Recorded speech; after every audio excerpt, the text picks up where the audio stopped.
এতটুকু নিশ্চিত করতে হবে যে ওসমান হাদির খুনের ব্যাপারে আমরা এতদূর এগিয়েছি এবং আগামী 20 তারিখ অথবা 22 তারিখের মধ্যে এই খুনিদের গ্রেফতার এবং তার বিচার কার্যালয় সম্পন্ন করব। এইটা বলবার পরে আমাদের রাস্তা থাকবার দরকার নেই আছে। 7 তারিখে হবে হচ্ছে আমাদের চূড়ান্ত আন্দোলন। ওই দিন প্রয়োজনে আমাদের যদি হরতাল ডাকতে হয় আমরা হরতাল ডাকবো। আমাদের যদি প্রয়োজনে পুরো বাংলাদেশ অবরোধ ডাকতে হয়, জেলা উপজেলা গ্রাম সব জায়গায় আমরা প্রয়োজনে অবরোধ ডাকবো। মানে 7 তারিখের পরে আমরা আর কাউকে 1 সেকেন্ড সময় দিতে ইচ্ছুক না। 7 তারিখের পরে যদি আমাদের সাথে কেউ কথা বলতেও আসে, আমরা তাদেরকে মনে করব দালাল। তারা দিল্লির তাবেদারি করবার জন্য আমাদের সাথে কথা বলতে আসছে। আমাদের সোজা 7টা কথা, 7 তারিখ পর্যন্ত যেহেতু এখানে তদন্তের অনেক ব্যাপার থাকে, এর পেছনে কারা আছে খুঁটিয়ে দেখবার ব্যাপার থাকে। তারা যেহেতু 10 দিন সময় চাইছিল, বাকি আছে আর 5 দিন। 5 দিন আমরা তাদেরকে সময় দিছি না, 5 দিন আরো 5 দিন দিব। 7 তারিখের মধ্যে আমরা চূড়ান্ত তাদের কি পদক্ষেপ হয় এটা জানবার চেষ্টা করব। আগামীকাল থেকে আমাদের নতুন কর্মসূচি হবে মার্চ ফর ইনসাফ। আগামীকাল থেকে 6 তারিখ পর্যন্ত আমাদের কর্মসূচি হচ্ছে মার্চ ফর ইনসাফ। এই মার্চ ফর ইনসাফের জন্য আমরা আমাদের ওসমান হাদি হত্যার বিচার সহ আরও যে 4টা দাবি রয়েছে, ওই 4টা দাবি নিয়ে আমরা বাংলাদেশের প্রত্যেকটা কোনায় কোনায় আমাদের ভাইয়েরা যাবে। তারা গিয়ে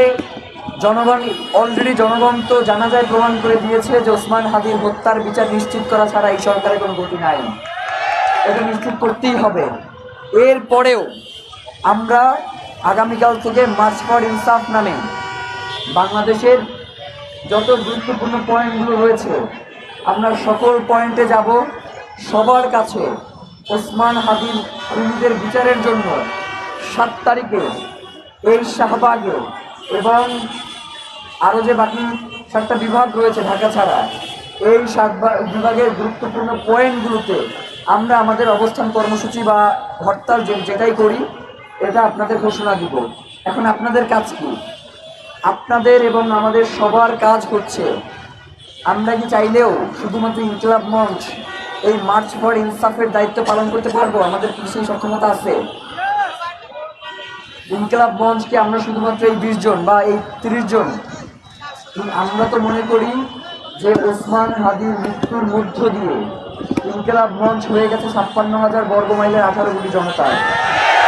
যার কারণে আপনারা প্রত্যেকে নিজ দায়িত্বে আমরা আগামীকালকের মধ্যে যে লিস্টদের কাছে পৌঁছায় দেওয়ার ব্যবস্থা করব।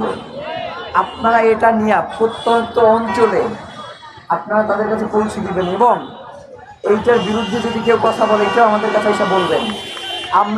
আমাদেরও তো জানার শত্রু চেম্বার দরকার আছে না?